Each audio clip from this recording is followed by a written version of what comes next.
you're aware of it by now. Over the weekend, a severe storm system swept across the country, unleashing one disaster after another.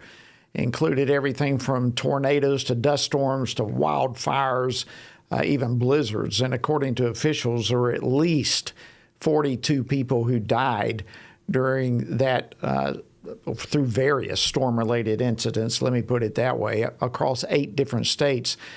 And as with many of these natural disasters that occur here at home, our friends at Samaritan's Purse stood ready to offer disaster relief and the love of Christ to those who are hurting in the midst of enormous devastation. And here now to share more about the relief efforts in the region is Edward Graham. He's the Chief Operating Officer at Samaritan's Purse. Edward, welcome back to Washington Watch. Always great to have you.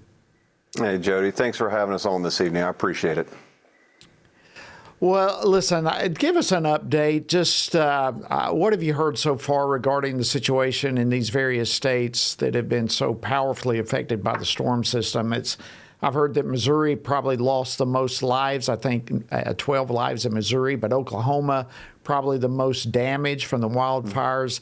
What are you hearing? What do we need to know about right now? And what you said is accurate. That's pretty much what I understand from our assessment teams. We sent teams out to several states, but Samaritan's Purse has already deployed and sent equipment to Missouri. We're in Poplar Bluff, Missouri, and that is where most of the people were killed in this horrific storm system. Just incredible, and all that it brought with tornadoes and, as you said, the fire. But there in Oklahoma, just incredible destruction with fires. And so we're in Stillwater, Oklahoma, working out of a church there soon. And so the equipment's there. We're finishing up the assessment. And then in these areas, when the local authorities allow us to go in and begin work, we send the volunteers, usually after a fire. It's there in Oklahoma. It will help sift, go through home, because most of it's destroyed, but really what you're doing is help bring closure. They find a brooch or a wedding ring, and usually it's the first time that homeowner will even talk and begin speaking because they're in such shock. And some of our most incredible ministry happens during that, just so they know they're not forgotten, they're not forsaken. These volunteers go in, listen to them, and then help them find the remains of artifacts or something that's important to them, to that homeowner, that at least creates the conversation. And in the case of where we had here with the tornadoes, there's usually complete destruction there. And so either we're tarping roofs, helping clean up debris and bring it to the roadside so the government can come by and take it to the fields. But again, it's to work with that homeowner, to know they're loved. The volunteers come from all over. So it's the best way to show someone they're not forsaken, they're not forgotten, they're loved so much that God sent his only son to die on a cross. And that's why we go, to let people know they're not forgotten. And that is such a powerful, powerful ministry.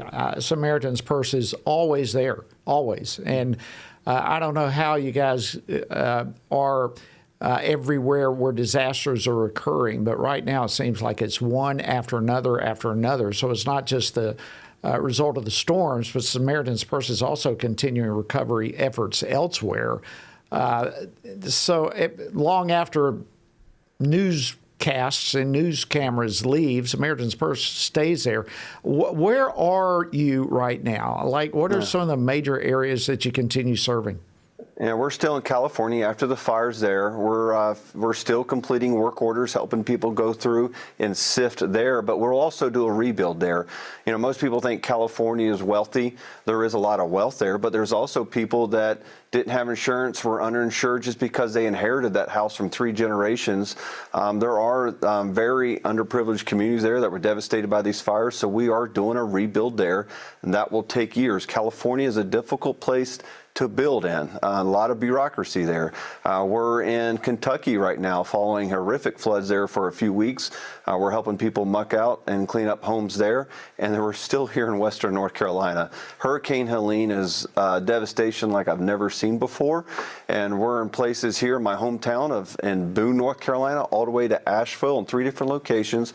And we're starting our rebuild program. And this is where we build homes for the uninsured and non-insured, and also mobile homes. We build high-structured, high-quality mobile homes. They're overbuilt, and we bring those in for people, because if they lost a mobile home and I was to build you a stick-built home, taxes would take your house later on.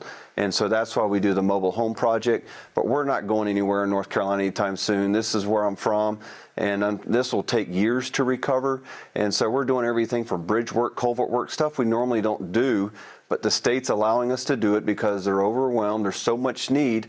And so we're redoing culverts and bridges just so we can get to other work orders. We can't even get to certain homes to work on them because the culverts and bridges are still out.